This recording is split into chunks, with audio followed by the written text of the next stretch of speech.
नमस्कार, आप देख रहे हैं मिथिला 24/7 और हम उपस्थित हैं क्षेत्र भर के खबरों के साथ। मधेपुर थाना क्षेत्र के लक्ष्मीपुर चौक के निकट से पुलिस ने 2 पियक्कड़ों को आधा लीटर देसी चुलाई शराब के साथ धर दबोचा। यह कार्रवाई थाना के प्रशिक्षु दारोगा महादेव साहू द्वारा गुरुवार रात लगभग 12 बजे की गई। धराए दोनों पियक्कड़ों की जेब से अलग अलग 250 ml की 2 बोतलों में देसी चुलाई शराब पुलिस ने जब्त की। धराए पियक्कड़ों की पहचान भेजा थाना क्षेत्र के भेजा गांव निवासी सरोज कुमार यादव तथा मधेपुर थाना क्षेत्र के सरौनी गांव निवासी मंजय कुमार यादव के रूप में की गई। दोनों पियक्कड़ आपस में संबंधी है और बारात से वापस लौटने की बात पुलिस को बताया। पुलिस ने दोनों को थाना लाकर ब्रेथ एनालाइजर मशीन से अल्कोहल की मात्रा का टेस्ट किया, जिसके बाद दोनों को टेस्ट के लिए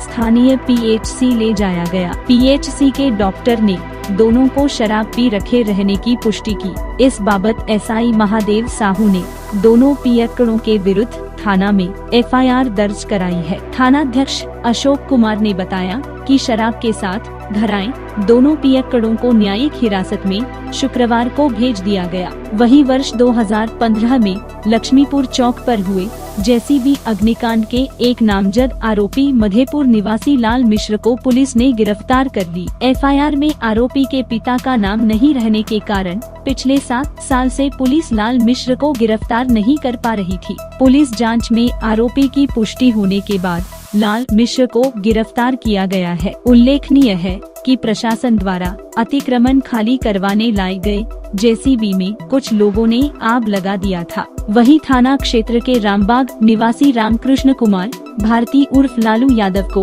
पुलिस ने गुरुवार रात उनके घर से गिरफ्तार कर लिया। पुलिस ने बताया कि पिछले वर्ष जुलाई महीने में हुए नाबालिग लड़की अपहरण मामले का लालू यादव नामजद आरोपी है। थानाध्यक्ष अशोक कुमार ने बताया कि धराए दोनों आरोपियों को न्यायिक हिरासत में शुक्रवार को भेज दिया गया। क्षेत्र भर के ताजा अपडेट के लिए चैनल को सब्सक्राइब करना न भूले। धन्यवाद।